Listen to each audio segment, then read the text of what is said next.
Hello friends, good morning, welcome to my channel, welcome to a new blog. এই যে আলু ছাড়ানোর কাজ করছি। আলু ডিম সেদ্ধ হয়ে গেছে, ও ছাড়িয়ে দিয়েছে, আর আলুটা আমি ছাড়াচ্ছি।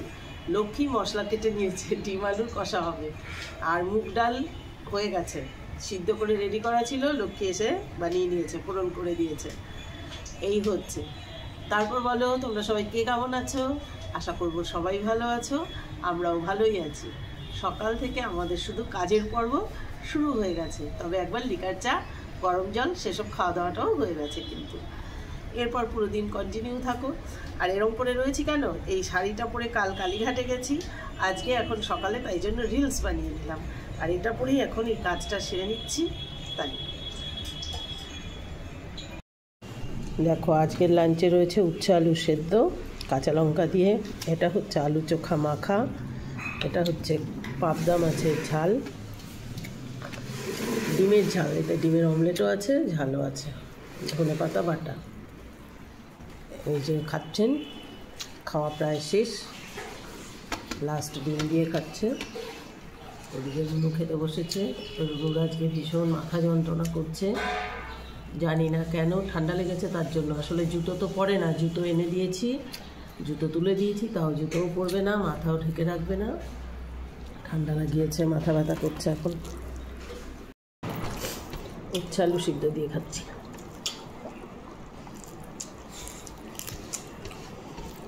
লঙ্কাটা ভীষণ ঝাল।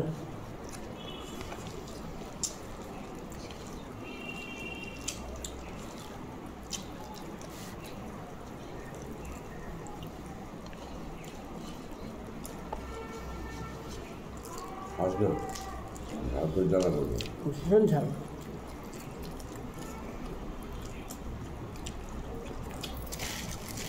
তোমাদের আরেকটা জিনিস তো দেখানো হয়নি, পাঁপড় ভাজা। রুনু পাঁপড় দিয়েছি, এটা বুনের থাক, আমি ভাঙাটা খেয়ে নিই। বুনের মিটিং চলছে, এখনো খেতে বসতে পারেনি। দুটো করে দাও নি, দুটো টুকরো করে তাও একটা পাঁপড় হয়, সেই জন্য আমি দিয়েছি।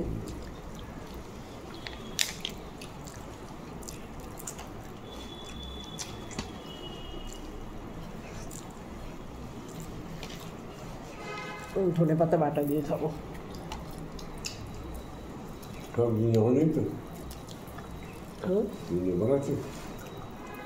এগুলোই নিতে হবে এখন, বাকি তো সব রেখে এসছি।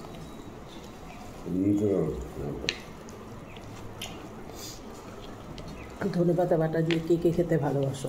এটার সঙ্গে লেবুর রস মিশিয়ে বড় ছেলেকে চাটনি বানিয়ে দিই ধনে পাতা, আর আমি লেবুর রস ছাড়া শুধু বাটাটা খাই।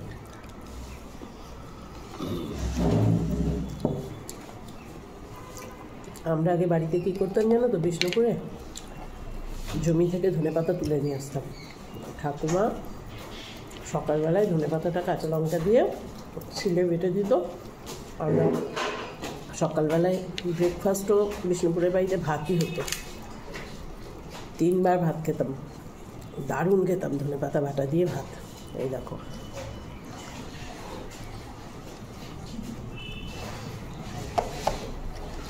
ধনে পাতার বড়াও ভালো লাগে।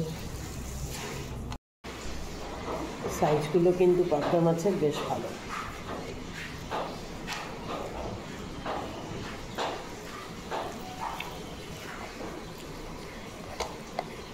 এই শীতের দিনে অবশ্য শোল ল্যাটাটা বেশি ভালো লাগে। অনেকে ল্যাটা মাছ খায় না, আমরা খাই।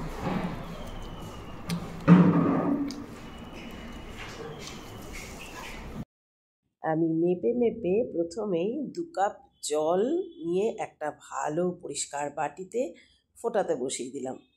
কেন না, আজ আমি তোমাদের সঙ্গে খুব ভালো একটা জিনিস শেয়ার করতে চলেছি, যেটা এই সময়ে যা চলছে চারদিকে, সেই জন্য ভীষণ ভালো, আর খেলে পরে অনেকটাই ভালো থাকা যেতে পারে। সেই জন্যে বন্ধুরা, আজ আমি একটা ঘরোয়া কাঢ়া বানিয়ে দেখাবো।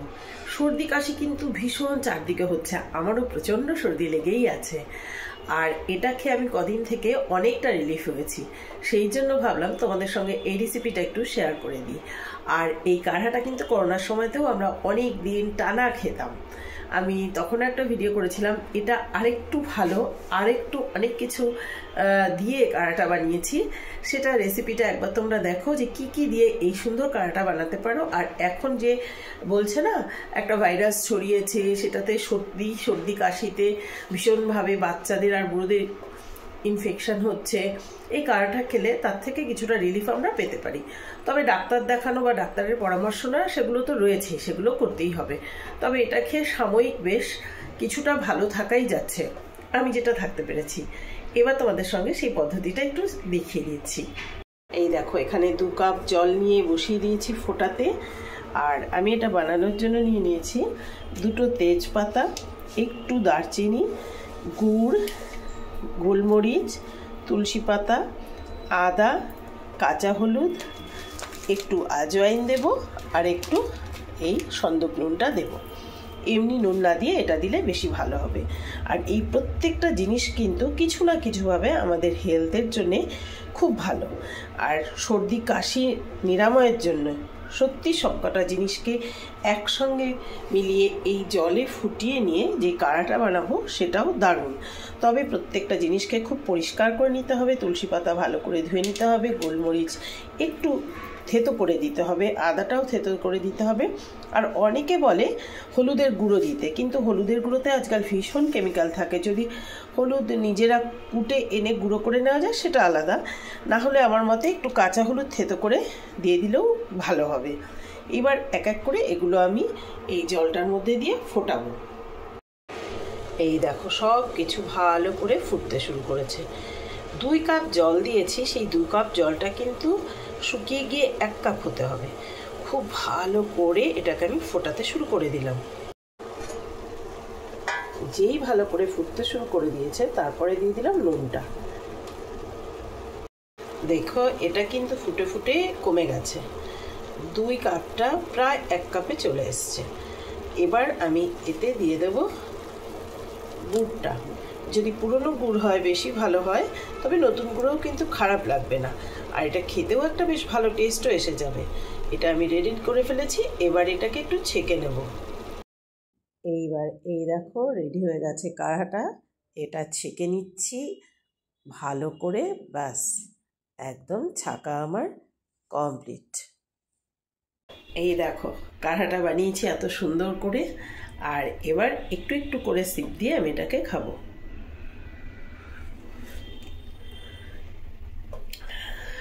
ছোটবেলায় বলতো না যে তুলসী পাতা, মধু এসব খেলে সর্দি কাশি সারে, সত্যিই কিন্তু আর এই সব কিছুর মিশ্রণে তৈরি এই কাঢ়াটা খেলেও কিন্তু অনেকটা ভালো থাকা যেতে পারে।